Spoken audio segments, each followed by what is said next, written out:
Welcome, folks. Today we're diving into a hot topic where, despite heavy rhetoric from Trump, BRICS is growing stronger rather than fading away. Yeah, right? It's fascinating how Trump's claim that BRICS is dead seems, well, totally off the mark. Exactly. You see, while Trump threatened with heavy tariffs and all that noise, the BRICS organization, now with 10 members and even 10 partners, is flexing its muscles on the global stage. It's interesting, really. I mean, just when the US thought it could intimidate, BRICS is pushing for de dollarization, basically shifting trade and investment into national currencies and creating a multipolar, balanced world order. Yeah, and it's like they're saying, hey, we're not taking orders from Western imperialism anymore. Right. It's like a rebellious teen saying, I'm doing my own thing. Would you say it's more about economic realignment rather than pure political defiance? Absolutely. I mean, take note. BRICS now accounts for around 44% of the global GDP, and get this, influences about 56% of the world population. That's a Yeah, huge economic and demographic force pushing back against a unipolar system dominated by the US dollar. and with nations like Vietnam, Cuba, and even Mexico part of the equation, we're really seeing a diverse lineup of emerging players. How do you see that affecting Western influence? Oh, it's like game changing. The idea is to create trade routes, investment channels, and financial systems that don't rely on the US dollar, right?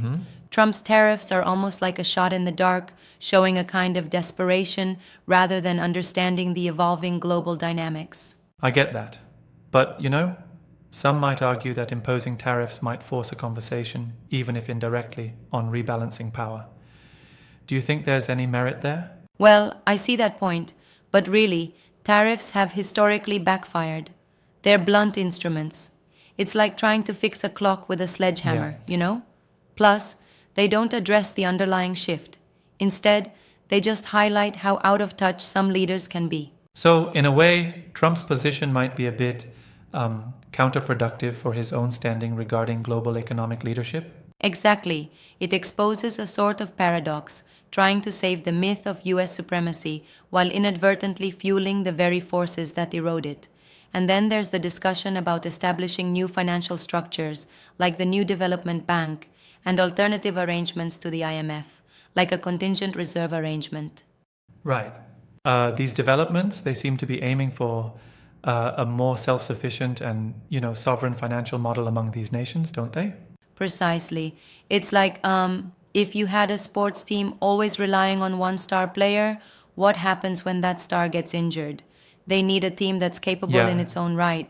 BRICS is, amassing all these resources to ensure they aren't easily rattled by unilateral moves from the West. And that kind of economic synthesis is reminiscent of, say, the non-aligned movement from decades ago, right? A push for decolonization and multipolarity. Exactly. It's like a modern, evolved version of non alignment. They're drawing on historical lessons, like the Bandung Conference spirit, to consolidate power independent of what we might call capitalist oligarch structures in the West. So this is more than just economics. It's a whole ideological stance challenging the established world order. Absolutely. It challenges not just economic hegemony, but also the political narratives. People like Lula and other regional leaders have, openly criticized what they see as an emperor complex in some global leaders, warning that the world doesn't want a singular, overpowering imperial force. Yes, but here's a thought. Isn't there a risk that focusing too much on de-dollarization might lead to fragmentation among these countries? What if they don't present a united front? That's a great point. Sure, there's always a risk of internal divergence, but so far, the BRICS framework seems to work on principles of mutual respect and non interference. The idea is to Right. build a system where trade, investment, and financial stability are grounded in, shared interests rather than coerced alignment. Yet, some critics might say that this is overly idealistic. After all, geopolitical alliances can be pretty mercurial. True, I agree with that notion, and it's a valid concern. But consider this. If the alternative to a multipolar order is a single nation dictating terms, then the fragmented approach might be a necessary albeit imperfect, means to disrupt that unipolar dominance. It's like a less than perfect recipe that might just taste better in the long run. That analogical recipe actually clarifies a delicate balance. But what about the influence of major players like China? They seem to have a particularly significant stake in shaping the direction of BRICS, right? Exactly. China's role is pivotal. Their economic clout and commitment to a comprehensive alliance within BRICS, with policies aimed at de dollarization and a clear push towards a new international financial system, are really reshaping global dynamics. It's like they're steering the ship Yeah. towards calmer waters of a multipolar world. Right. And I've noticed that BRICS has been taking credible steps, like promoting trade in local currencies, so as to diminish the dependency on the US dollar. Definitely. And isn't it interesting how these measures are framed as a resistance to Western imperialism, almost like a respectful nod to historical struggles against colonial powers? Yes, indeed. It's the modern battle against what some call a reverse Marshall Plan, where the wealthy, dominant nation enforces economic dependency. Speaking of which, there's that part of the discussion that touches on financial imperialism and billionaire oligarchs. How do you connect that to the broader narrative? Well, it's like these powerful financial forces in the West often act as de facto regulators of global order. They reinforce and benefit from economic policies that preserve the status quo. BRICS, on the other hand, represents a deliberate, sometimes messy, but real attempt to decentralize that power. Interesting. But frankly, isn't there a danger that in the process of resisting, BRICS could replicate some of the exclusionary structures they're trying to escape? That's a fair critique. There's always the risk of power consolidation on any side. However, the narrative coming out of these summits emphasizes, inclusivity by incorporating varied economies and political systems. Yeah.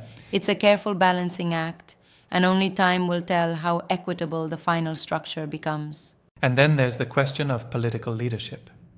With figures like Trump making bold assertions, there's an emotional, almost populist element at play too. Right. Trump's rhetoric is combative and overtly aimed at reinforcing US dominance by belittling alternatives. But ironically, that very aggression highlights the impotence behind such threats. When you look at the data, like the growing share of global GDP and population represented by BRICS, it's clear that economic realities have shifted. So, essentially, while political figures might shout about imperial decline, the numbers are painting a different picture with BRICS at the forefront of a multipolar world. Exactly. It's a fascinating study in how narratives and realities can diverge dramatically. And, despite all the uproar, BRICS is continuing its agenda: de-dollarization, creating new banks, and reaffirming their commitment to a system that's less about Western hegemony and more about shared Right. global influence. And as we see, it's not just economic, but deeply ideological, challenging centuries old paradigms of global power. It also emphasizes how interconnected the debates on trade, politics, and social justice really are. Absolutely. Plus, when we think about it, this isn't a static battle. It's an ongoing shift in power. While leaders like Trump shout tariffs and threats, the evolution of BRICS shows that real change comes from, well, long-term strategic planning and diversified partnerships. Yep, it's almost like a David versus Goliath situation, but in a way where David, against all odds, is also gathering an army of his own. Exactly. It's a modern twist on that narrative, where the underdog isn't just surviving, but thriving by tapping into collective strength and global momentum. That's a wrap then. Clearly, the BRICS movement is more than a counter to US dominance. It's a reshaping of the global order altogether. Right on.